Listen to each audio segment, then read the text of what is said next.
Someday we'll get paid for this. Hello, news aficionados.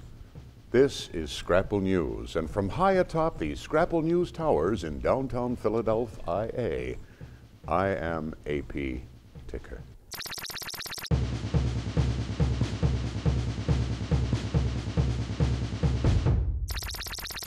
So it has come to this.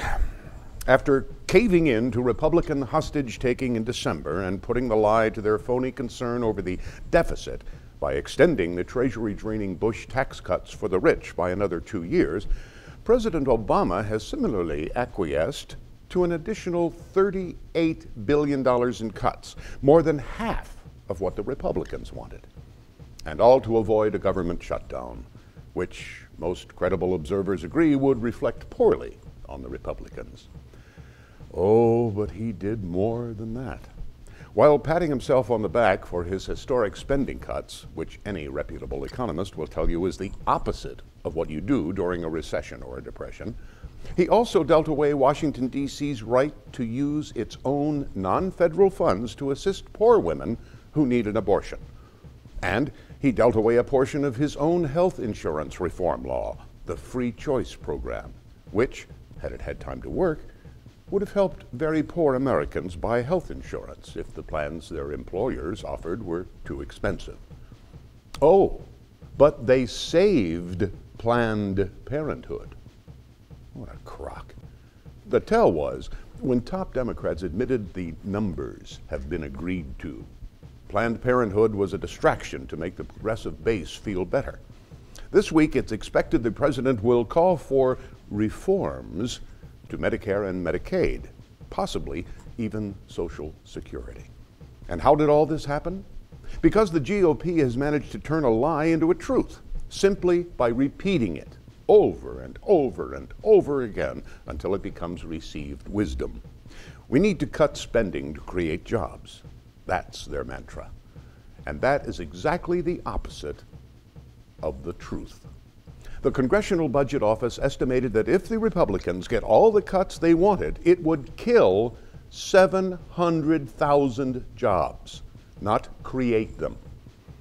Just to be clear, in the middle of the deepest and longest economic downturn since the Great Depression, with nearly 10% of the population jobless, they want to cut spending and kill 700,000 jobs.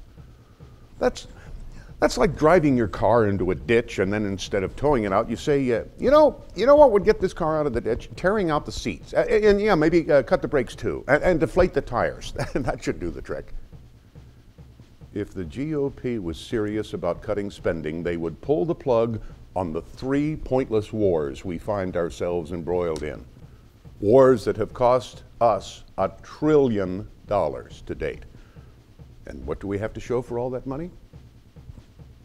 If the GOP was serious about cutting spending, they would truly reform health care in a way that gets costs under control. Because, again, any credible economist will tell you that runaway health care costs are far and away the biggest drag on the national economy.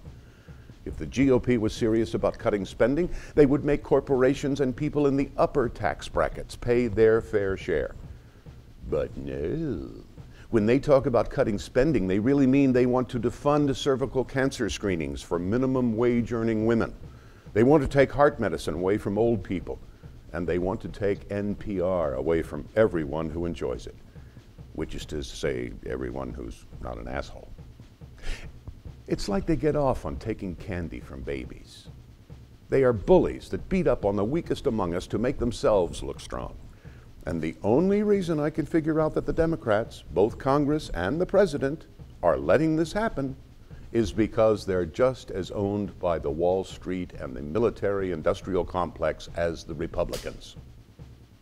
And their role in this whole farce is to act like they're opposed to all this, to protest meekly, impotently, timidly, before caving in and capitulating, just to perpetuate the illusion that there really is a difference between the two parties.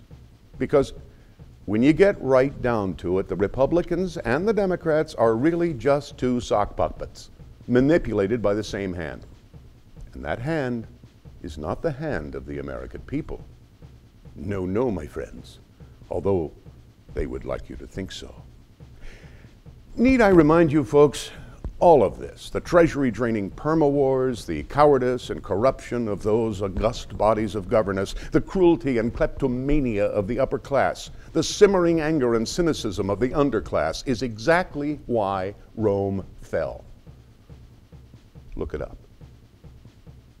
I'm AP Ticker. Don't get mad. Get even. And may the road rise with you.